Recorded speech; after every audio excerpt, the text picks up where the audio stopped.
잠언 11장 1절부터 15절입니다.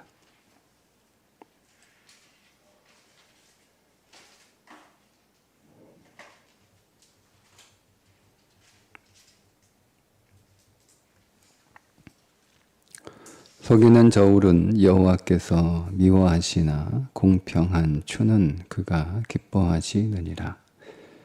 교만이 오면 욕도 오거니와 겸손한 자에게는 지혜가 있느니라. 정직한 자의 성실은 자기를 인도하거니와 사악한 자의 패역은 자기를 망하게 하느니라. 재물은 진노하시는 날에 무익하나 공의는 죽음에서 건지느니라. 완전한 자의 공의는 자기의 길을 곧게 하려니와 악한 자는 자기의 악으로 말미암아 넘어지리라. 정직한 자의 공의는 자기를 건지려니와 사악한 자는 자기의 악에 잡히리라.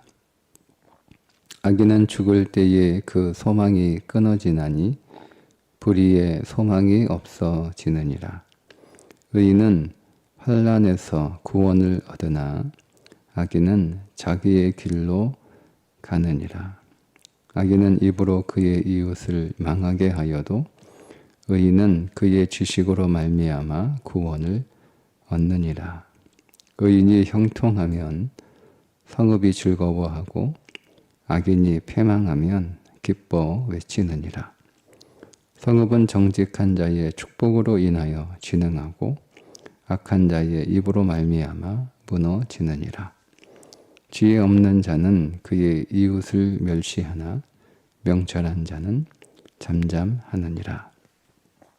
두루 다니며 한담하는 자는 남의 비밀을 누설하나 마음이 신실한 자는 그런 것을 숨기느니라. 지략이 없으면 백성이 망하여도 지략이 많으면 평안을 누리느니라. 타인을 위하여 보증이 되는 자는 손해를 당하여도 보증이 되기를 싫어하는 자는 평안하니라. 아멘.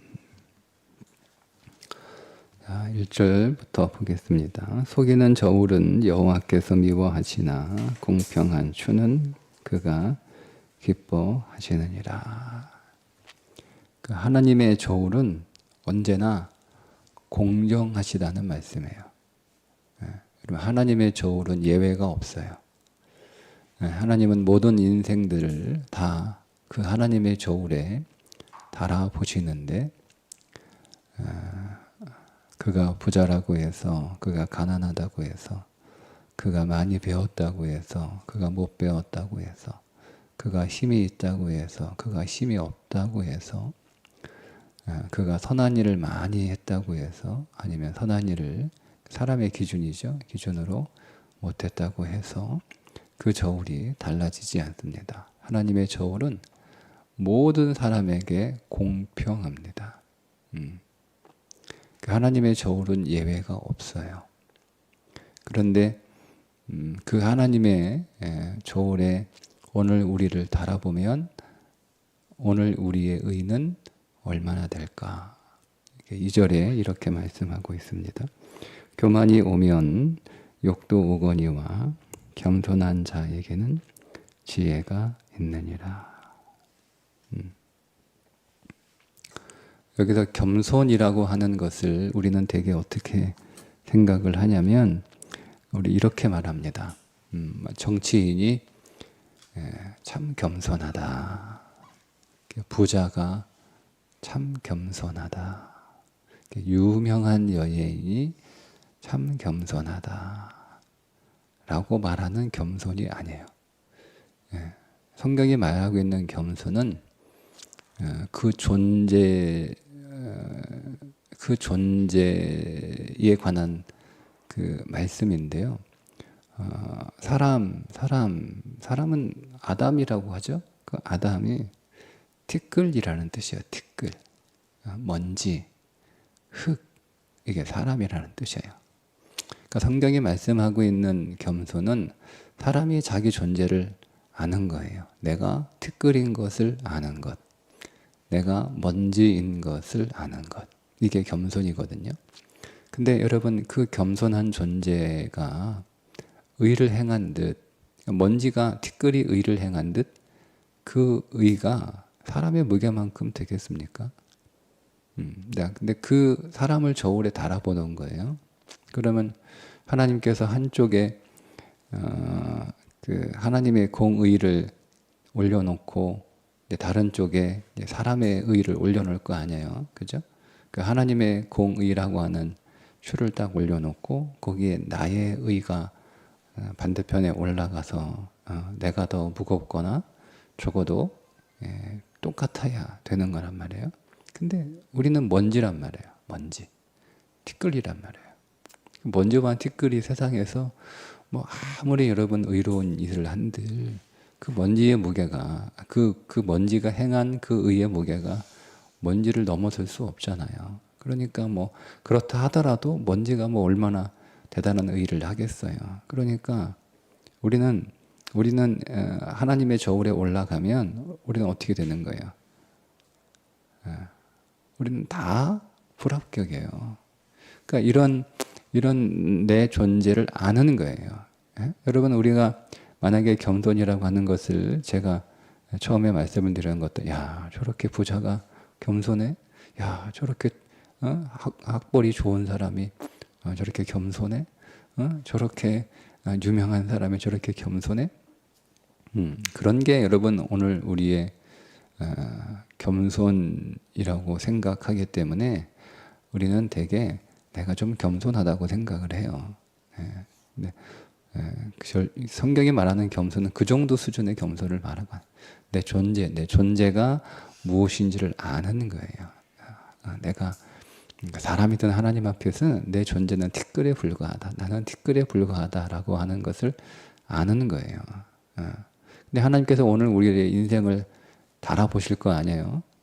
여러분의 살았던 삶을 달아본단 말이에요. 그러면 어떻게 되겠어요?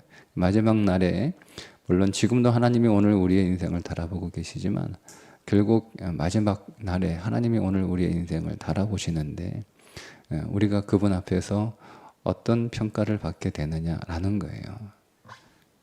그래서 4절에 보니까 재물은 진노하시는 날에 무익하나. 그러니까 재물은 뭐 여기서 단순히 돈만을 의미하는 게 아니라 인간이 벌어들인 모든 것들을 말하는 거예요. 그 모든 것들은 다 무익한 거다. 하나님의 저울 앞에서 그가 아무리 부자든 그가 아무리 박사든 그가 아무리 대단한 권력자이든 그가 아무리 인류에 공헌한 삶을 살았다 할지라도 그 하나님의 저울 앞에서는 아무런 의미가 없는 거예요. 다 무익하다라고 말씀하고 있죠. 오직 뭐가 공의만 죽음에서 건지는 거예요. 공의만. 하나님께서 의롭다라고 그 저울에서 우리의 무게가 내려가야 되는 거예요. 조금이라도 내려가야 되는 거예요. 그래야 그가 살아요. 그러니까 우리가 그것을 아는 거죠. 야, 내가 하나님의 저울에 내 인생을 달아보면 나는 먼지와 티끌에 불과한 존재인데 내가 하나님의 심판 앞에서 내가 어떻게 할까를 아는 자예요. 그게 지혜로운 자예요. 그러면 여러분 진노의 날에 우리를 죽음에서 건지는 공의는 어떤 공이냐. 5절에 보면 완전한 자의 공의라고 말해요. 완전한 공이에요. 적당히 저 사람이 의롭다. 우리의 행위로 의롭다. 그렇게 볼 수 있는 게 아니야.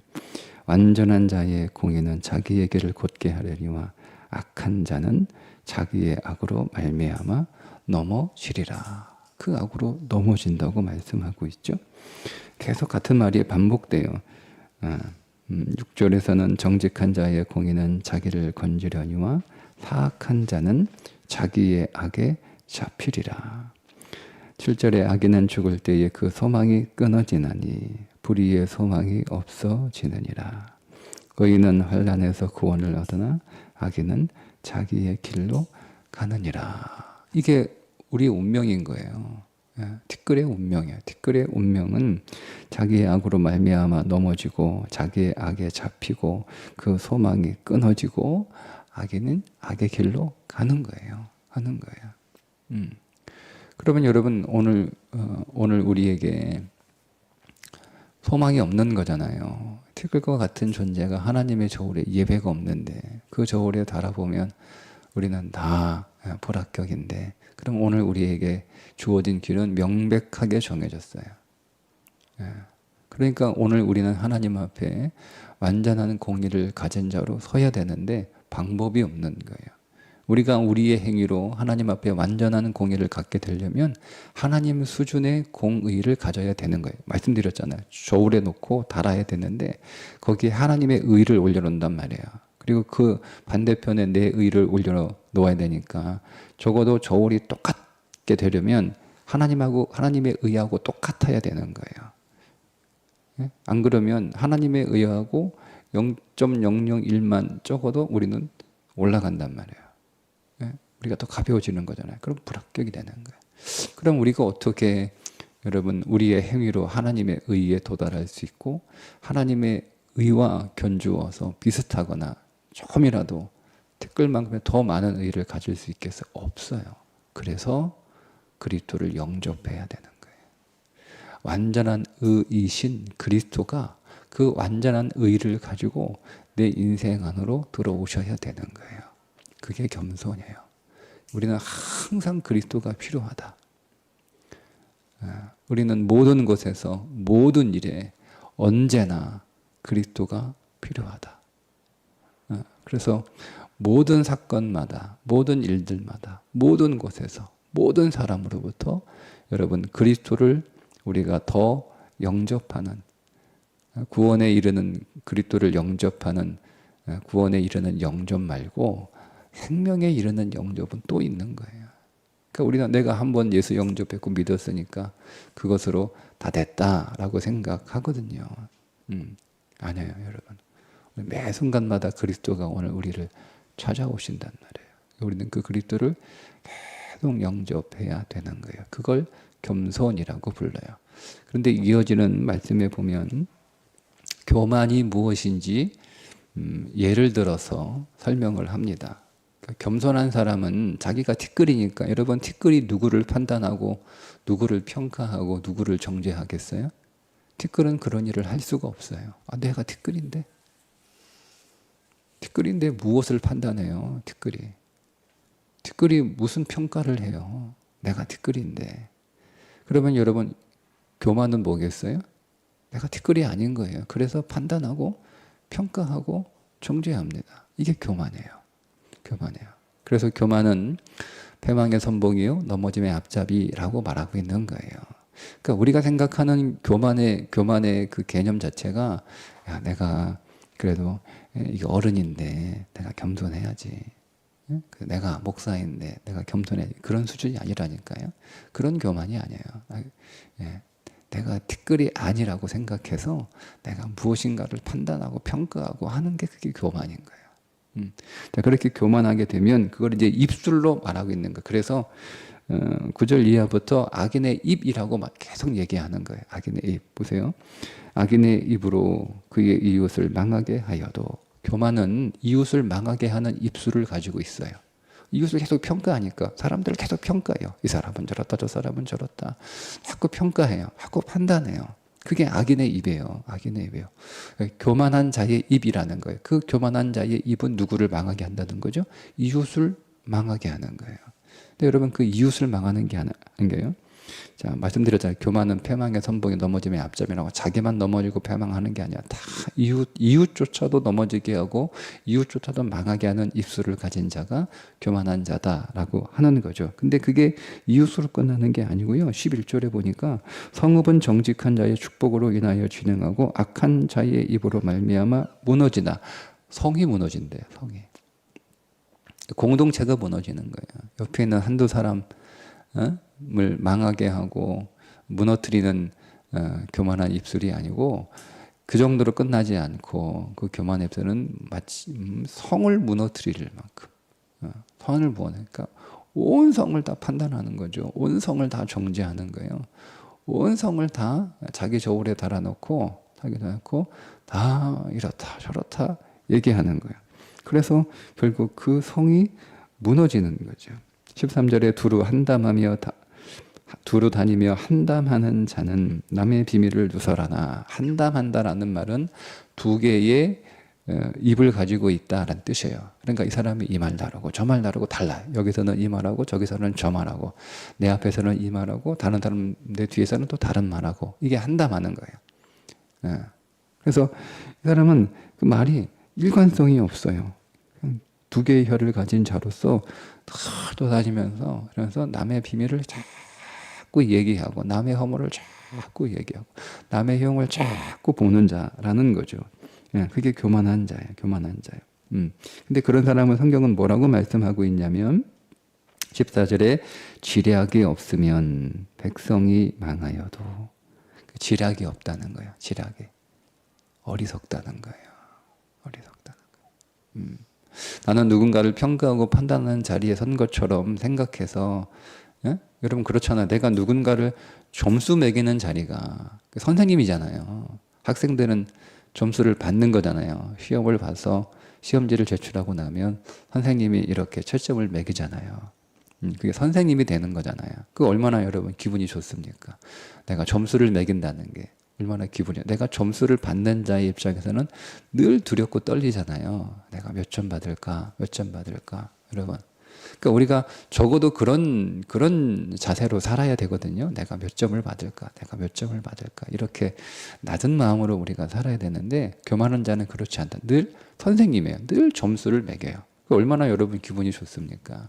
근데 그게 지략이 없다는 거예요. 어리석다는 거예요. 왜? 결국 이웃도 망하고 성도 망. 여러분 이웃도 망하는데 여러분 내가 온전하겠습니까? 그러니까 우리는 관계적인 존재로 창조되었어요. 하나님께서 아담을 보시고 홀로 독처하는 것을 보시고 좋지 않게 여기셔서 하와를 만들어 주셨잖아요. 그러니까 우리는 관계가 끊어지면 그 순간 우리는 야, 내가 저 사람 없으니까 좋다, 이게 아니에요. 불행해지는 거예요. 근데 이웃만 없는 게 아니고 성 자체가 다 무너질 만큼 모든 관계가 다 끊어지는, 모든 면에서 다 불행한 거예요. 모든 면에서. 근데 그런 지략이 없다는 거, 그런 지략이. 어리석다는 거예요. 그러니까 인생을 살아가는 지략이 있어야 되는데 그 지략이 없어서 내가 교만한 자리에, 선생의 자리에 위치해서 자꾸 사람들 입술로 판단하고 정죄하고 평가하고 그런 삶을 살아간다는 거죠. 근데 그런 사람에 대해서 성경이 오늘 뭐라고 얘기하면, 그런 사람은 보증도 서지 말래요. 보증도. 그게 15절입니다. 타인을 위하여 보증이 되는 자는 손해를 당하여도, 이 타인은 남이 아니에요. 이 남이라고 쓰이는 단어를 쓴 게 아니에요. 여기서 타인은 성경에서 어떤 단어로 쓰이냐면 적, 야만인, 창녀, 행악자, 간음, 이런 단어로 쓰이는 굉장히 부정적인 단어예요. 그러니까 여기서 타인은 보증을 서서는 안 되는 사람이에요. 그러니까 보증을 설 수 없는 사람이죠. 보증을 쓰면 안 되는 사람이에요. 그런 사람한테 보증을 쓰면 어떻게 돼요, 여러분? 여러분 믿을 만한 사람, 확실한 사람 보증 쓰는 것도 겁나는 건데, 보증을 서면 안 되는 악인이라니까요. 속이고 배반하고 배신하는 사람이란 말이에요. 근데 그런 사람 여러분 보증 쓰면 어떻게 돼요? 당연히 손해죠. 그래서 손해라는 거예요.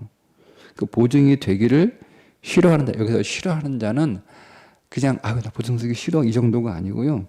증오하다, 분노하다라는 뜻이에요. 그러니까 이런 교만한 사람, 이웃을 망하게 하고 성을 무너뜨리고 인생의 삶에 지략이 없는 거예요. 근데 여러분 그런 사람은 어떻게 보증을 서요? 나는 그런 사람 절대 보증 못 쓰겠다. 나는 그런 사람 절대 나는 아주 분노하고 증오하고 싫어하고 막 할 정도로 막 그렇게 그런 사람은 평안한 거예요. 왜요?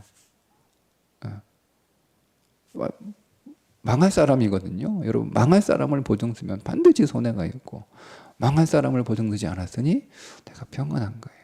이게 교만한 자예요.